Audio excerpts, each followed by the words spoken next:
feeling that you got in the pit of your stomach the night before Christmas? Now times it by 1,000,000.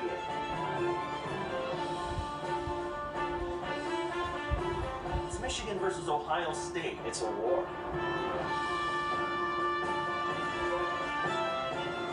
It's been going on for 100 years. The maize and blue versus the scarlet and gray. Good versus evil. Ohio State being the bad guys. Michigan people aren't to be liked. Go blue. This game makes or breaks the season. Hardcore smash mouth football. That's where I learned hatred.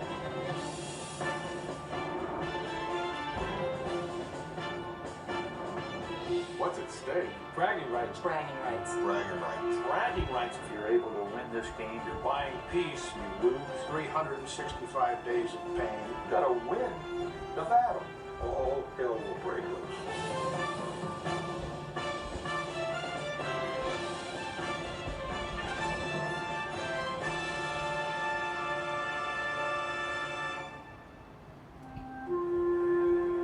Every year on the third Saturday in November, amidst a Midwestern haze and the rustle of autumn leaves, the Michigan Wolverines and the Ohio State Buckeyes meet for a football game. 12 months of fevered anticipation are played out on a frosted green canvas, upon which strokes of maize and blue clash with scarlet and gray.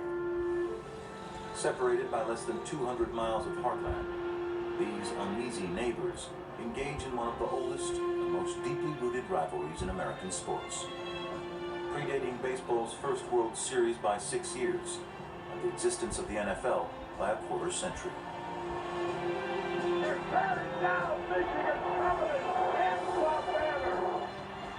It's football, spiked with an acute sense of identity.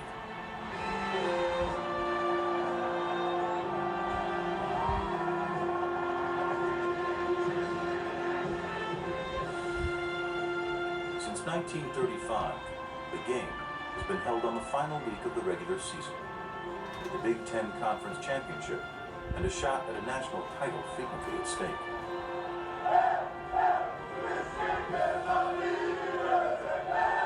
But even in a down year, the chance to play spoiler to one's foe can be equally satisfying, turning a lost season into one of lasting triumph.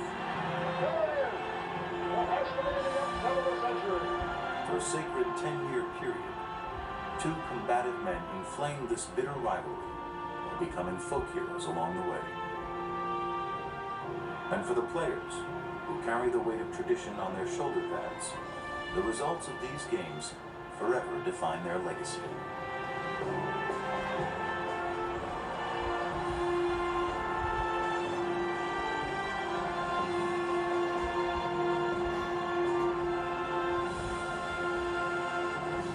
Each university is steeped in proud custom, and for those to the north who have claimed to the winningest program in Division I history, tradition leads back to one man, a turn-of-the-century coach who made football an institution in Ann Arbor, the legendary Fielding Yost.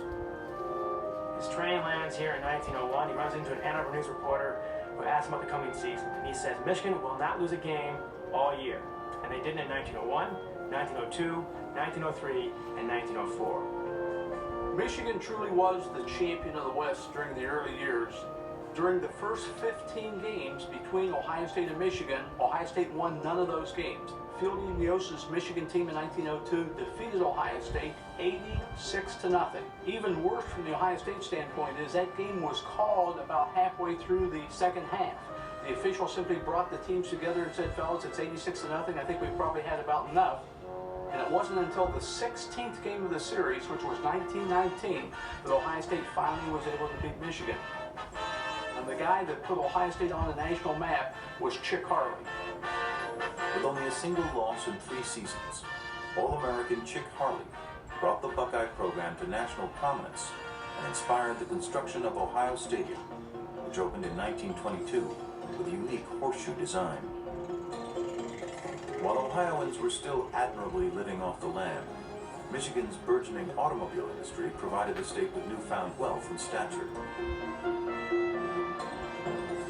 By the time Michigan Stadium was completed in 1927, the state's social and economic upturn was reflected in the university's growth into one of the country's premier learning institutions. And with the advances of the 20th century, came an aura of elitism amongst Michiganites. On the football field, the Wolverines continued to manufacture championships with assembly line proficiency. By 1933, Michigan had won 8 national titles and had taken 9 of its last 12 against Ohio State. The latest era began with the prolific Benny-to-Benny connection of quarterback Benny Friedman and receiver Benny Oosterbaan. And later included Grand Rapids-raised future U.S. President Gerald Ford. The team from Ann Arbor seemed cut from a superior cloth, but in 1934, OSU's incoming coach Francis Schmidt broke through the mystique. When he was interviewed about the job, they were asking him, "How are you going to beat Michigan?" And he looked them right in the eye and he said, Just remember, they put their pants on the same way we do, one leg at a time. So when Ohio State beat them, they started the gold pants tradition. And ever since 1934, whenever Ohio State defeats Michigan, all the players and coaches get little replica gold pants. And that represents two of the final moments of my life. I have several of those pants myself. I don't mention that around here. Gold pants were immediately in style, as Ohio State thoroughly dominated the next 4 meetings, outscoring Michigan 114-0. Hoping to reverse this unsettling trend, Michigan ushered in a new coach from the Ivy League, who made his own sartorial impact. Michigan's new coach in 1938, Fritz Chrysler, had come from Princeton, and he created the winged helmet of maize and blue. It was done for 2 reasons. First, to dress up the helmet, because until then, Michigan just wore a plain old black leather helmet. But the second reason was he wanted to have the passers be able to spot the receivers better. In truth, no one needed a winged helmet to spot the ubiquitous Tom Harmon. In the 1940 meeting in Columbus, Harmon rushed for 3 scores, passed for 2 more, and intercepted 3 passes for good measure, leading to a 40-0 Michigan win and a standing ovation from the Buckeye faithful. Michigan added 2 more titles in 47 and 48 and held a decisive lead in the rivalry by the half-century mark. But despite winning just 12 of the first 46 meetings, Ohio State was a heavy favorite in 1950, in what became the most fabled contest in the game's history. On Friday the night before the game, we went downtown to the National White Hotel about 9:30, 10 o'clock, and everybody went to bed. But it was the next morning that was shocking. It was a blizzard. It was snowing big time, it was blowing big time, and it was about 3 above. 50,000 fans showed up. In snow-swept Columbus, Ohio, a busy crew of snow shovelers worked through the night preparing the gridiron for the long-awaited clash between Michigan and Ohio State.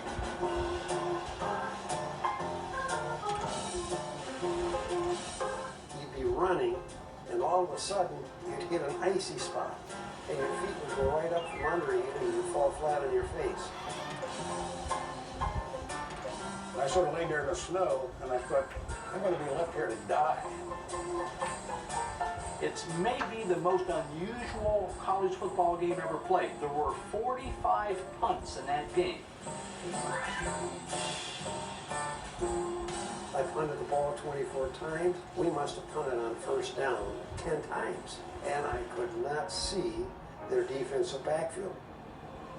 With little visibility and unforgiving winds, the snowball turned into a game of hot potato, with each team punting the ball back in hopes the other side would make a mistake. The Buckeyes capitalized first by turning a blocked punt into a field goal by Heisman Trophy winner Dick Janice. A safety by the Wolverines made the score 3-2. With under a minute left in the first half, and a chance to run out the clock and retain a halftime lead, Ohio State coach Wes Fessler sent out his punter instead. Tony Von Thompson, the center for Michigan, went through and blocked Janowitz's punt. Fell on the ball in the end zone for the game's only touchdown. Michigan won that game 9-3 without registering a single first down. And the field turns into a bedlam of overjoyed Wolverine rooters. It's a great victory for Michigan. Bessler never coaches another day at Ohio State. He's out. The Wolverines escaped Columbus and made an unplanned trip to the Rose Bowl. With snowdrifts reaching 25 feet, the Great Appalachian Storm of 1950 claimed the lives of dozens of Ohioans. And the job of yet another Buckeyes coach. Ohio State had long been considered the graveyard of coaches. And the program's search for its 19th field general, its 6th in 12 seasons, yielded the uninspiring name Wayne Woodrow Hayes. Woody, as he was called, had led impressive teams at Denison University and Miami of Ohio. But after 3 unremarkable seasons in Columbus, which included 2 shutout losses to Michigan, it appeared Hayes' tenure would last only as long as it took to dig another grave. But in 1954, a funny thing happened on the way to the funeral. The turning point in that season is the fourth quarter of the Michigan game. Michigan comes to town under Coach Benny Oosterbaan, and they take the opening kickoff and they drive the length of the field. The Buckeyes, right before halftime, tie the score 7-7. The third quarter is scoreless, but as play opens up in the fourth quarter, We took the ball down all the way to the 1-yard line, and we had 4 shots at it. Michigan then rams that Ohio State line, trying to get into the end zone, and falls short. We had them on the ropes, man. It was awful. That goal line stand at the south end of Ohio Stadium in the 1954 Michigan game was truly the turning point in Woody Hayes' career. Spurred by the defense, Buckeye great Howard Hopalong Cassidy led OSU to a 21-7 victory, propelling the Scarlet and Gray to a surprising undefeated season in the 1954 National Championship.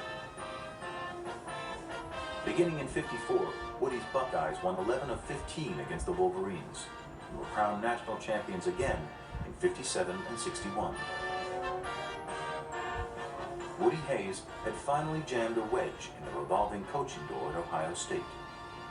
More military tactician than X's and O's strategist, Hayes won with a brick-and-mortar approach, shunning the pass for 3 yards in a cloud of dust.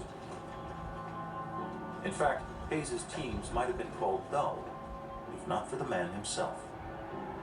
I saw this older guy, real mild-mannered guy, and I didn't know he was General Patton in disguise. He's the guy you gotta hit him. You race your butt off. Get off the field. He's the meanest sucker you've ever seen. I'll be a goddamn son of a bitch. You're not thinking. Listen. In practice, he would get so upset For God's sake. that there was a fumble or there was an interception that he would bite his hand until it bled. He used to throw his hat down to stop it, and then he would grab the hat and just tear it apart. Snap his glasses.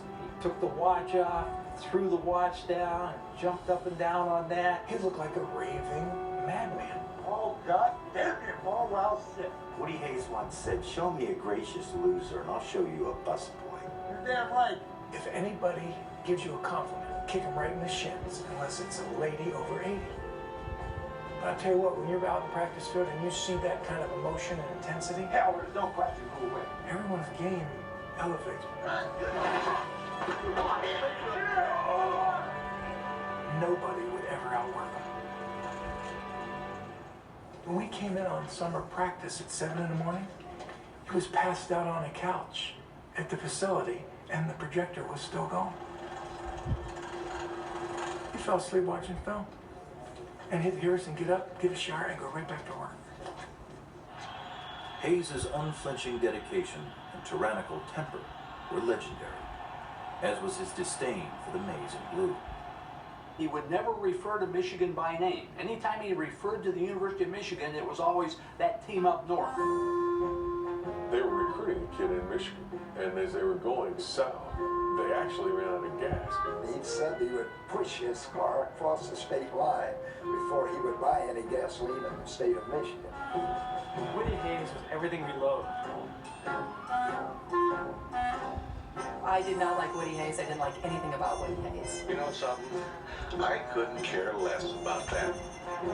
It all stems from my father's incredible distaste for his arrogance. And I don't think the players are worried about it any more than I am.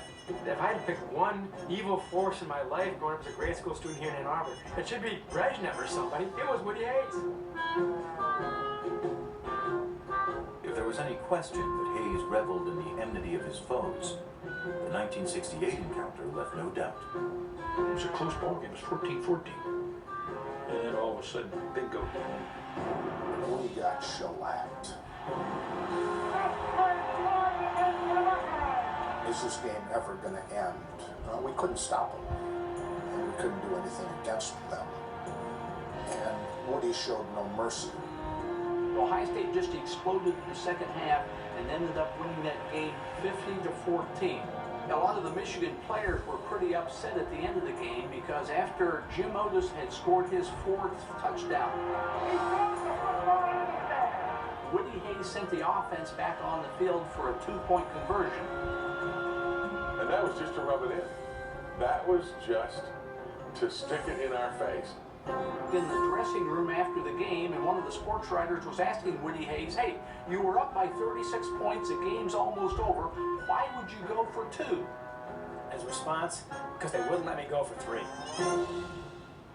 Columbus was abuzz with Buckeye fever, as Ohio State followed its win over Michigan by beating O.J. Simpson's USC Trojans in the Rose Bowl. The Bucs' 4th national title under Woody Hayes was salt in the wound of Wolverine fans, who were experiencing something unfamiliar from their beloved program: mediocrity. A losing record over 10 previous seasons had turned a once packed big house into a cavernous memorial to past UM glory. People cared about Michigan football, but had felt that it had sort of fallen on hard times. You could go up to the ticket counter and buy a ticket and walk on in, and there were many times when I'd sit down in the end zone as a high school student and they'd be half empty. 1951 to 1968, Michigan wins exactly 1 Big Ten title over an 18-year period. It's barely a rivalry there for a while. That all changed in 1969. The headline in the Detroit newspaper said, Bo who? Bo who? Bo who? Glenn Schembecker got the nickname Bo from his little sister's attempts to say brother when they were young. Most everything else he got from Woody Hayes.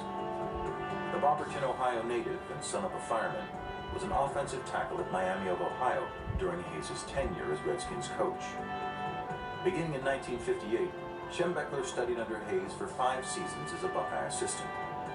The lessons paid off during 6 winning seasons as head coach of his alma mater, Miami. Despite his success, Michigan fans were left to wonder how a coach with such unnerving ties to the enemy could recapture the program's once proud tradition. Then again, few are as keenly aware of Wolverine lore as a Buckeye. Michigan was not Michigan at that time. Michigan had a debt of $250,000. The facilities were a mess. They had rickety old wooden chairs. They got dressed in the second floor of the basketball arena at the time. They hung their hats on rusty nails in 2x4s bolted into the wall. We walked into the locker room that was supposedly be our dressing room here at Michigan and looked up there and saw a nail on the wall. And we started complaining we had better facilities at Miami and this and that and bullshit. Better stuff at Miami? Gentlemen, see that rickety seat right there? Fielding Yost sat down in that seat. You see that rusty nail right there? Fielding Yost hung his hat on that rusty nail. We've got tradition here, Michigan tradition, and that's something no one else has. The first task was to get their attention, and he got it right away. He said, I will treat you all the same, like dogs.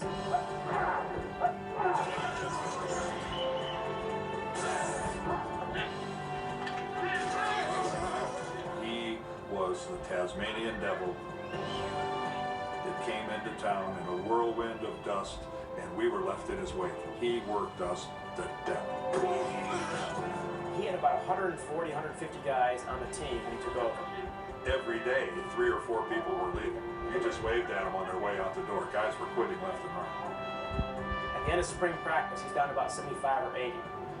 In the locker room, Bo had put up a sign that said, those who stay will be champions. Those who stay will be champions. It is still the mantra by which every Michigan football player lives, because that sign still hangs in the locker room. It was Bo's sign. When he came in, he knew the team he had to beat was Ohio State. Ohio State was the scourge of the Big Ten, the scourge of the country. Ohio State is undefeated. They are the returning national champions. Sports Illustrated said they were so good. The only game worth watching right now in college football is Ohio State's offense versus their defense in full pad practice on Tuesday in Columbus. They are that overpowering.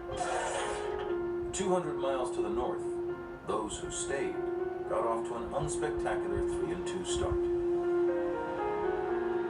But 4 straight wins, which they outscored their opponents 178-22, raised the Wolverines' confidence going into their season-ending matchup with the mighty Buckeyes, a game they had been thirsting for since Woody went for 2. We had a great week of practice because we were all motivated by what Woody had done the previous year. Bo made every player on the team practice with a sign taped to his helmet that said 50-14. The score was posted all over the locker room. And I made sure they didn't forget it. Every demonstration player that was playing against our first and second team, getting ready for that game, wore the number 50. Everybody was 50. That was embedded in the minds of these guys. That embarrassment was not going to last long. 103,588 fans at Michigan Stadium in Ann Arbor. I walked up to the press box. Guy jumps out and grabs me and shakes me and says, "We're going to beat your ass today, buddy." The head coach of Ohio State, Woody Hayes. I'm 11 and a half years old. I remember elbowing my dad and saying, "Dad, Woody can't hear you. We're in the 50th row." OSU, a 17-point favorite, led early. But Michigan struck back with 2 Garvey Craw touchdowns. The second set up by Billy Taylor's electrifying run. Then an unheralded senior from tiny St. Ignace, Michigan, got a hold of the ball. He's running away from us. We're in the end zone, and I remember him just running, and we're kind of pushing him, go, go.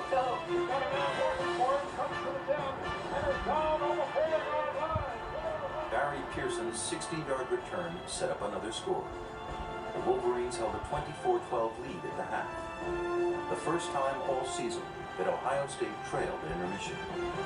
It only got worse, as Michigan's impenetrable defense snapped Ohio State's 22-game win streak and secured the biggest upset in the history of the rivalry. They played a flawless football game. I swore Bo was in the huddle. Intercepted by Michigan's Barry Pearson. Woody was befuddled that day. Bo Schembechler, the student, outcoached the teacher. It was not a fluke. Michigan just flat out kicked their ass that day. 4, 3, 2, 1.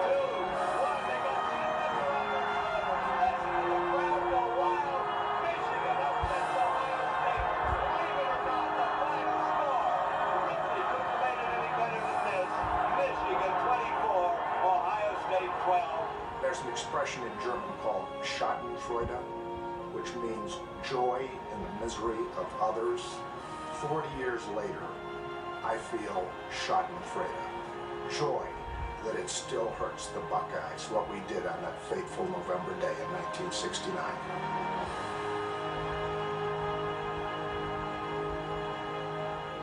That game kind of set it off. Woody was crushed that his greatest team would be beaten. When Ohio State got back from that huge loss at Ann Arbor in 1969, Woody Hayes went right to his office and began working that night on the 1970 game. Hayes had a huge rug made that he put outside the Ohio State dressing room that the players had to walk over as they went out to practice every day in the springtime. And that rug said, Michigan 24, Ohio State 12. We walked across that damn rug every day. I still have the bumper sticker saying, "Remember Ann Arbor." Cars would have them on the back and be driving around. I mean, it was just amazing. When we got off that bus in Columbus, man, they were ready for us. There were signs on the dormitories.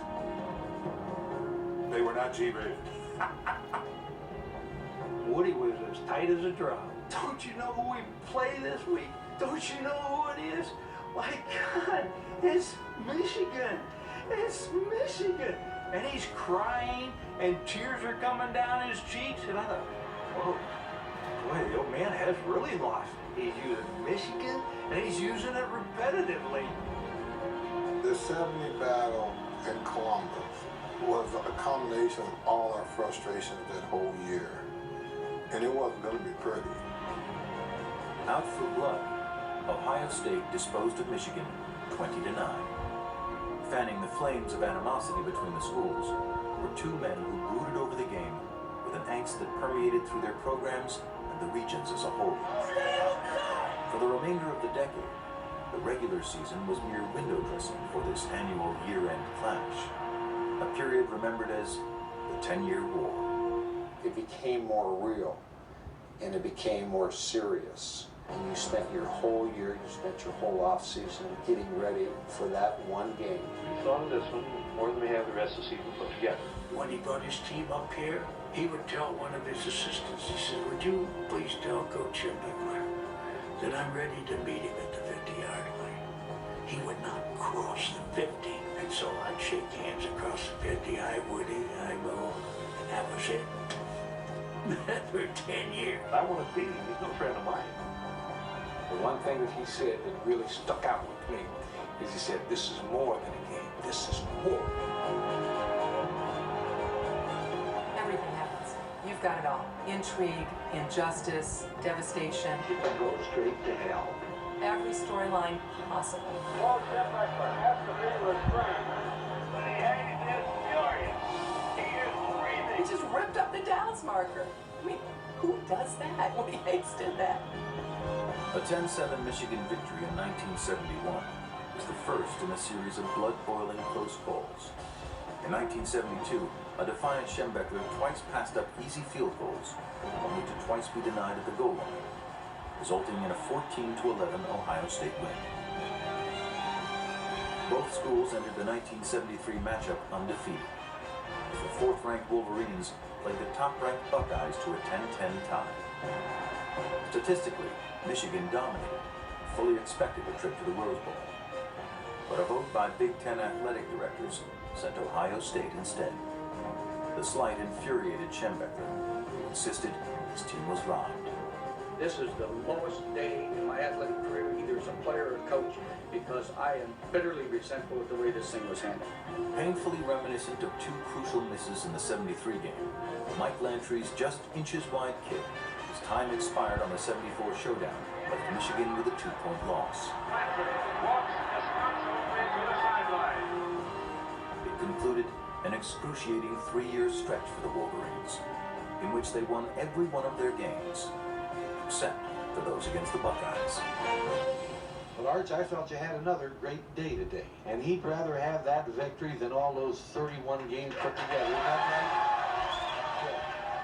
right? A local high school legend, raised in the shadows of the horseshoe, Archie Griffin rushed for over 5,500 yards in his 4 seasons as a Buckeye.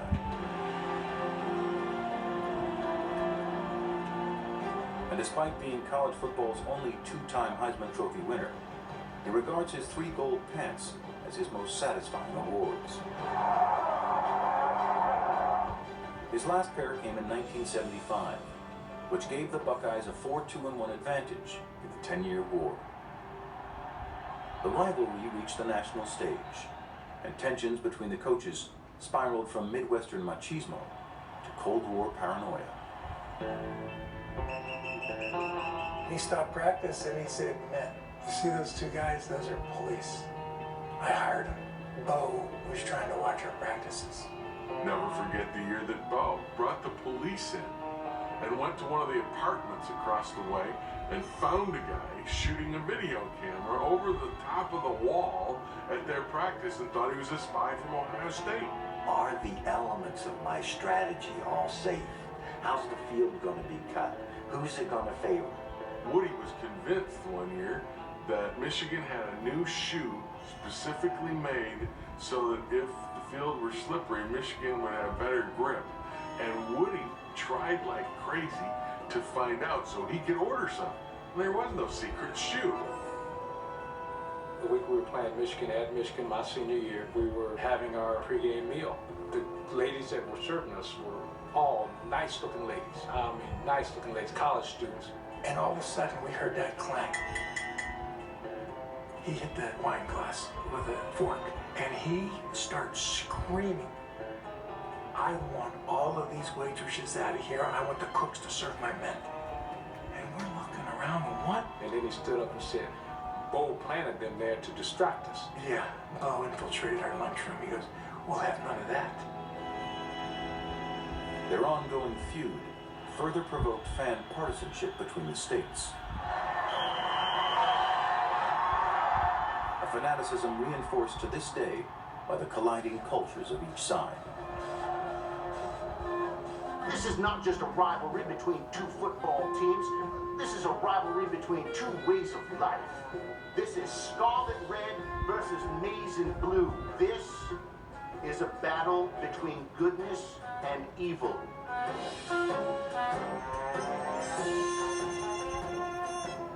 Michigan represents the good. You are a Michigan man. You stand for something excellent. You stand for tradition, respect, integrity. When you talk about a Michigan fan, you are talking about Satan incarnate. Makes me sick even to say the name of their state. We're very proud of the Wolverine, and we know that the Ohio State people have the Buckeye, and we also know that the Buckeye is a hairless nut. Have you been to Michigan? The entire state smells like hot dog water. It's horrifying. We don't pay a lot of attention to the fans from Ohio State, as far as I remember. We like to think we're a little higher educated. They call us the arrogant asses as a result. AA is for arrogant asses, not Ann Arbor. We consider them just slightly redneckish. Go Bucks! University of Michigan always has been a hell of a school. It's a first-rate academic school. Face it, Michigan was superior to Ohio State and remains superior. We had a Michigan guy flunk out of Michigan and then he enrolled at Ohio State. And he raised a class standing at both universities when he did that. I'm a Michigan graduate. You're an Ohio State graduate. You're lucky you're not flipping burgers someplace. You ain't nothing but a bunch of pretend wannabe crybaby suckasses. We look down our noses at Ohio State. You know why their noses are in the air? Because we have kicked their asses so far up into the air, they can't get their damn noses back down straight again. Fuck Michigan, excuse me. Michigan has a great spirited fan base, and Ohio State has a great spirited fan base with violent, lunatic, sociopathic fringe attached to it.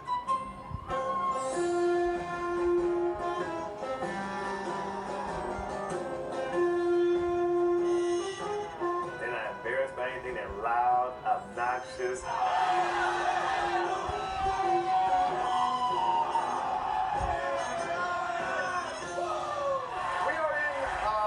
The city of Columbus on the campus of the Ohio State University.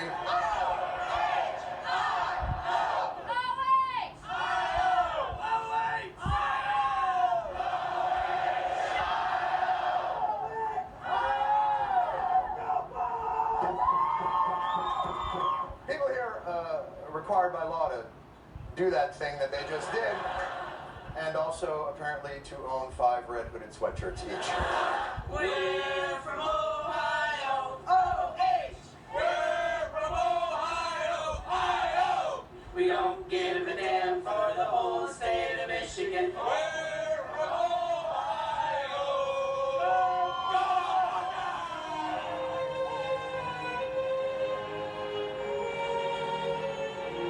Look, since when is being passionate about something bad? Ohio State fans can seem like they're a little crazy on the outside. But for better or worse, this is who we are. This is what we get behind. We get behind our Buckeyes, and this whole town lives and breathes and dies Ohio State football.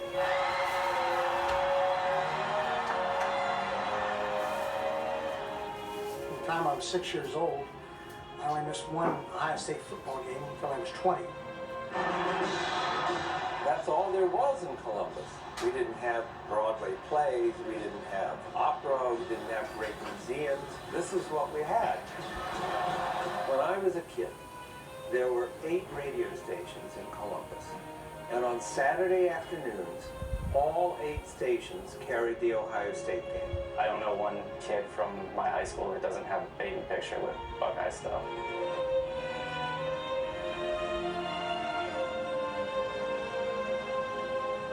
The way the kids are raised, it's not a basketball state, it's not a soccer state, it's a football state.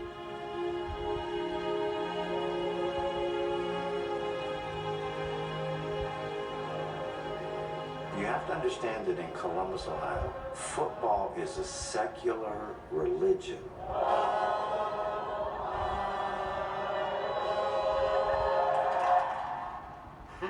This is the evangelism of this part of the heartland. Singular in its focus. In the manner that if you take a magnifying glass and hold it over an ant in the sun, it's everything.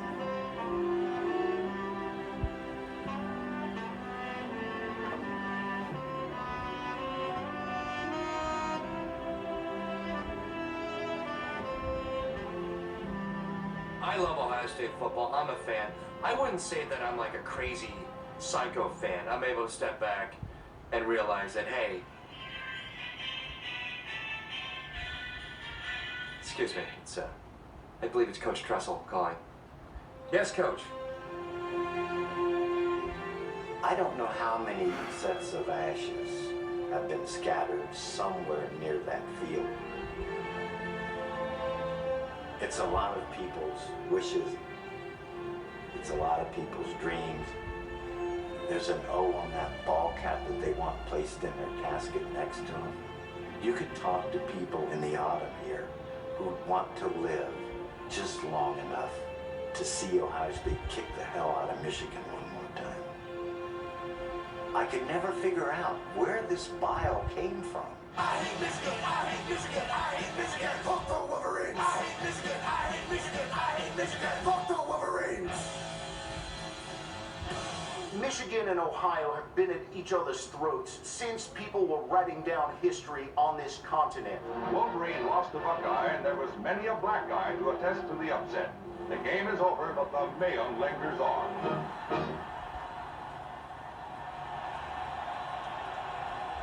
Animosity in the region existed long before there was a football field to settle the score. In fact, it dates back to 1835, after Michigan had petitioned for statehood and discovered that through a land survey error, part of its territory, the Toledo Strip, had been claimed by the state of Ohio. Michigan and Ohio militias engaged in an angry though bloodless border dispute that ended with Toledo remaining a part of Ohio. Nearly 2 centuries later, border towns like Perrysburg, Ohio are the disputed territories, with football allegiance now up for grabs. The Michigan-Ohio border serves as a 70-mile-long line of scrimmage and creates a too-close-for-comfort coexistence between rival fan factions. Be it in the classroom or at the local trading post, where a young Wolverine can be outfitted in maize and blue, and a Buckeye nut can buy a Buckeye nut. But weary travelers through these parts take heed. Knowing who the locals root for is Rivalry 101. So there was John Kerry in Ohio before the presidential election, and he praises the Ohio State Buckeye football team. There is nothing better than Buckeye football, period. That's the way it works. But then he goes to a suburb of Detroit. We're roughly 60-70% Democratic. Our high schools are named after John F. Kennedy and Harry Truman. He could have said anything. And then he mentioned himself, I just go for Buckeye football. I just go for Buckeye football. That's where I'm coming out. Right.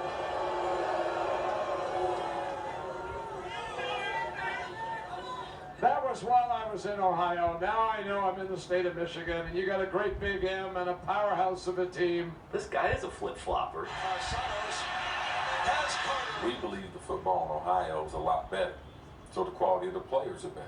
We feel no need to go across the border to get any of their, what they call talented players. It is no secret Michigan has long stocked its cupboard with Ohio natives. Living next door to one of the nation's most fertile grounds for high school talent, who can blame them? That it causes resentment in the Buckeye State only adds to the rivalry. But while some Ohioans are willing to cross the border in search of gridiron glory, for others, it's not even an option. My dad said, okay, where are you going to go? I said, Dad, I want to go to Michigan. And he said, you traitor. I'll tell you where you're going. You're going right down to 71 South, and you're going to play for the Ohio State Buckeyes. There was number 36, Mr. Spielman. Better not go there. Don't ever come home if you do. So, there, that's good parenting, isn't it? But where would Michigan football be without players from Ohio? It wouldn't be where it is today, I promise you that. Many of our best players come from the state of Ohio, and trust me, that really pisses them off. Jim Mandich, number 88, El Diablo, the great All-American tight end. Obviously, Michigan was the better place. It was a very easy decision to make. And if that's smug Michigan arrogance, deal with it, Buckeyes. John Colasar's from Ohio. He kills us.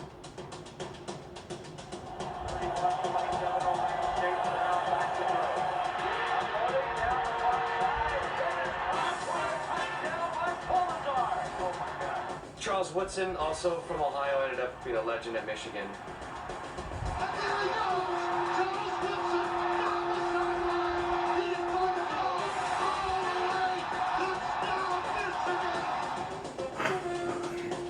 So I don't know what they did to Desmond Howard to get him. They must have had something on his family, or somebody was kidnapped or something. I stepped back and caught the ball on the 7-yard line. I made the first guy miss. Now I moved to my left, so now I'm running down Ohio State sideline. I'm looking at the punter. I'm like, that's just totally unfair. There's no way in hell he's gonna catch me. I'm thinking, should I do it? Should I not? Should I do it? Should I not? And I'm really wrestling with myself about this. I crossed the goal line. I was like, hey, fuck it. And I did it. So you don't even have to say Desmond Howard, you can just say Heisman Post. And it's just, oh God, it's brutal. It's brutal. The dream in Ohio is to stop all these defectors if they could only build a fence around the state.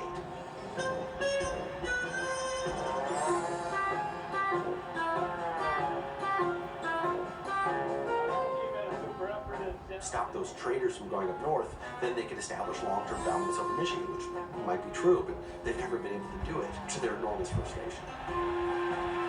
They don't forget those who kick their ass. I just put it to you like that. So when I'm down there, I take it as a compliment. I tell them, thank you very much. Daz, man, you suck. Thank you very much. Daz, man, fuck you. Thank you very much.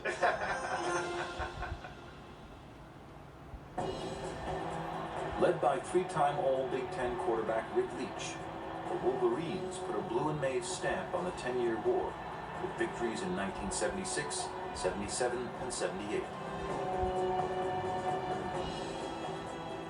A beleaguered Woody Hayes saw his Buckeyes outscored 50-9 in the 3 games. The 10-year tally slide in Michigan's favor, 5-4 with 1 tie. Well sent backwards, taking the measure of Woody Hayes, 3 years in a row. 5 weeks later, Woody Hayes' career, the 10-year war, came to a sudden, shameful end. Sleeper looks at Conway, throws it, got it, intercepted!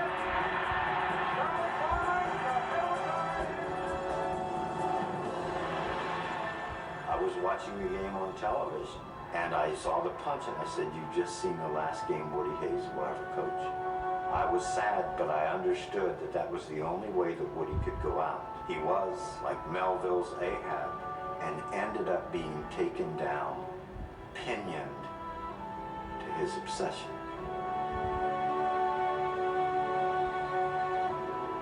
Football.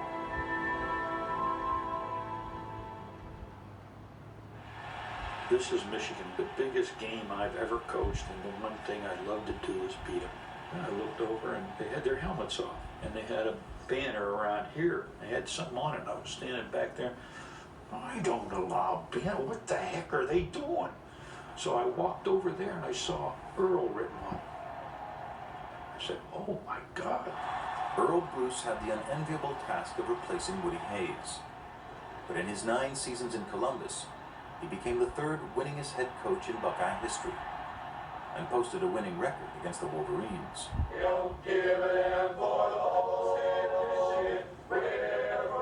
But at the tail end of a mediocre season, Bruce was unceremoniously fired prior to the 1987 Michigan game. And Earl Bruce's final appearance for Ohio State. His Buckeyes are really playing well. You know, the old saying, you find a way to win. Touchdown. They found a way to win. And it was all with the heart, not with anything else. They did it with the heart. Bruce's successor was an immediate hit, but not in Columbus. I love John Cooper. John Cooper was great. Coach Cooper is a Hall of Fame coach. His stats say that. But again, when you're talking about Ohio State, I don't care what his record is. What's his record against Michigan? In the course of 13 years, they won 2 games over Michigan, so poor job. John Cooper said, Michigan is just another game. He said that. His 1995 team was one of the best Ohio State teams ever assembled. Featured Eddie George, the Heisman Trophy winner at tailback. The Michigan team had already lost 3 times. They come into Michigan, and some guy that a lot of people whose name they can't even pronounce, Tishimanga Biakabatuka, runs wild. Biakabatuka. Biakabatuka. Tim Biakabatuka. Tishimanga Biakabatuka. Biakabatuka made a name for himself by rushing for a rivalry record 313 yards and spoiling one of several Ohio State seasons in the 1990s. Never fully embracing the magnitude of the rivalry, Cooper was replaced in 2001 by someone who clearly did. How about a great big Buckeye welcome for Jim Tressel?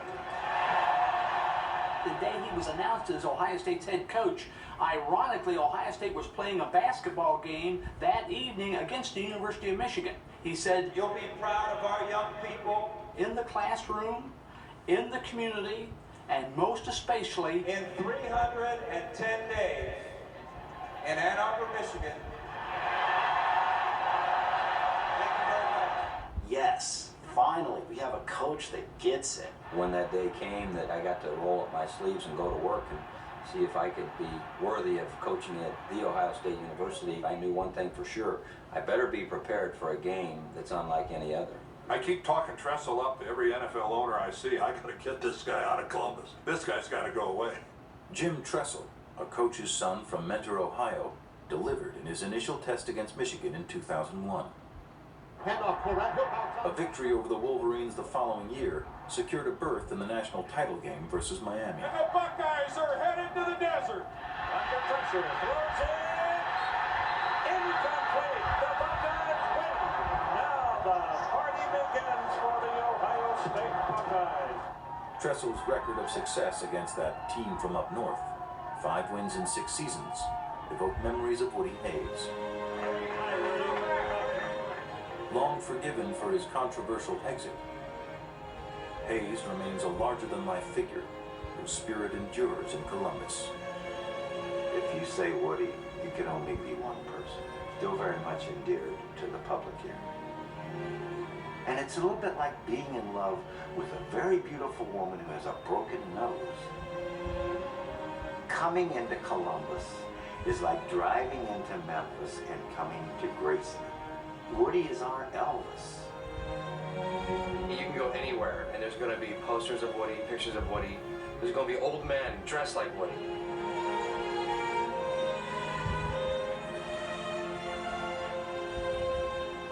I've got 2 pictures in my workout room at home, and one of them is Woody when it's snowing with a short-sleeved shirt and his little Woody hat on. That was him.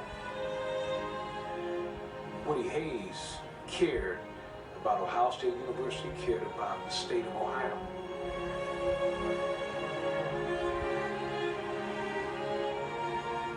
He's meant so much to so many people, and that's something that they'll never ever forget.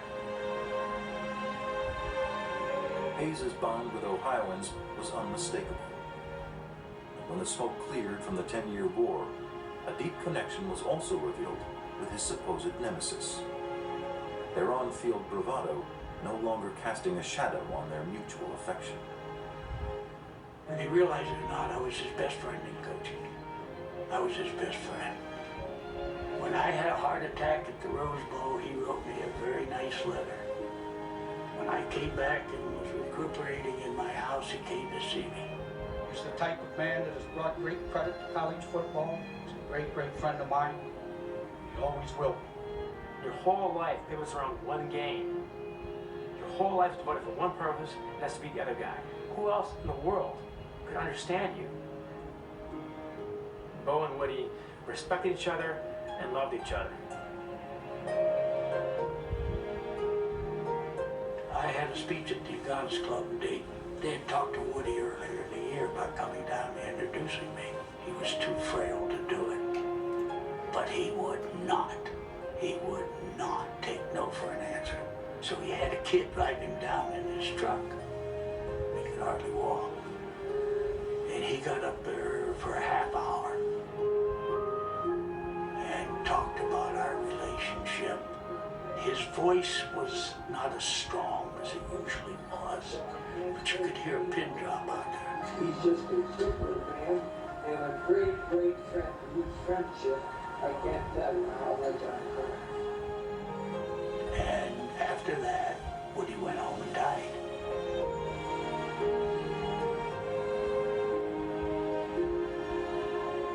That guy was a hell of a man.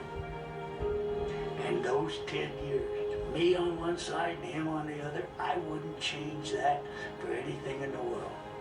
Hail to the victors, valiant, hail to the conquering hero, hail to Michigan, the leader.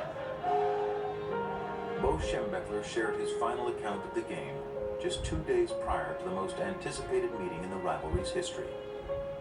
He soaked up Michigan Stadium one last time. The following morning, he was gone. While taping a local television program, Schembechler's heart gave out. He was 77. Memorials spread far and wide in Ann Arbor and quickly extended across state lines. Though he died a conquering hero, Bo Schembechler was born and raised a sturdy son of Ohio.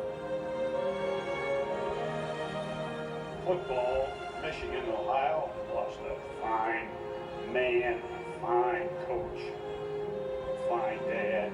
Would you mind just bowing your head? Have a little prayer from Pastor.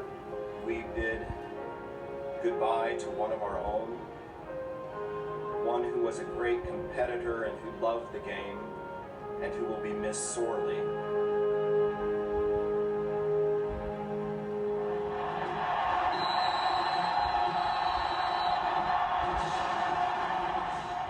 On the third Saturday in November of 2006, the Ohio State Buckeyes and Michigan Wolverines met for the 103rd time. Both undefeated, it marked the first occasion the teams entered the game as the number 1 and number 2 ranked schools in the country.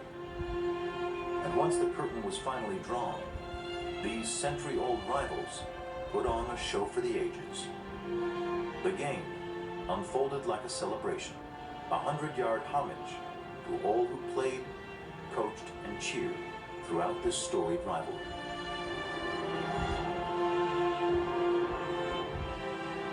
In the end, the schools combined for the series' highest point total in 99 meetings. It was Ohio State which prevailed 42-39, immortalizing a fresh crop of victors in Buckeye lore.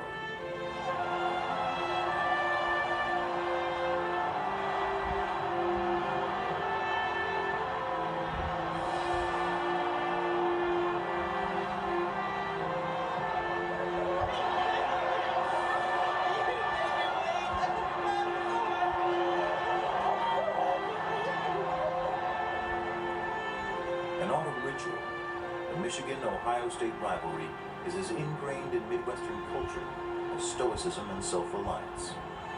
Like the fruits of the season's harvest, the game is a gift, a cycle of life that links generations and bonds hostile neighbors. Because beneath the bitterness that coats their epic feud, the teams grudgingly maintain a mutual and abiding respect.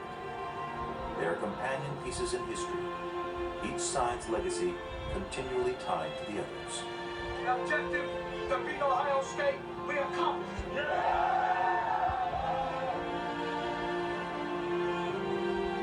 One of the things that makes the Michigan-Ohio State game so great and separates it from other sports rivalries is not only does it happen once a year, it happens at the same time every year. And all great traditions in most cultures happen at the same time, so there's a sense memory of when it happens. So you feel like you're not just seeing a game, you're seeing the historical event that we remember. It's a beautiful thing.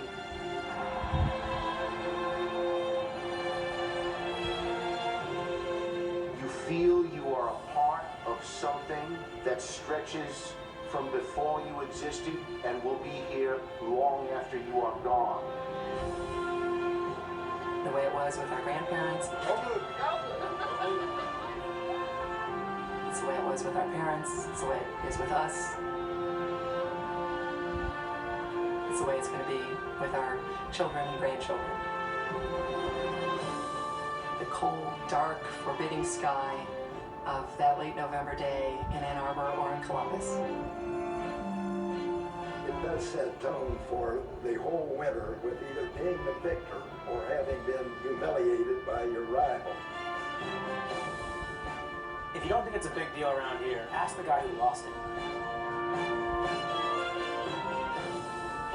It's a stigma you carry for 364 days to get a chance to remove it and get that blemish off your soul. And they look at gray flannel skies for months on end, and you're thinking about, we gotta beat those sons of bitches the next time.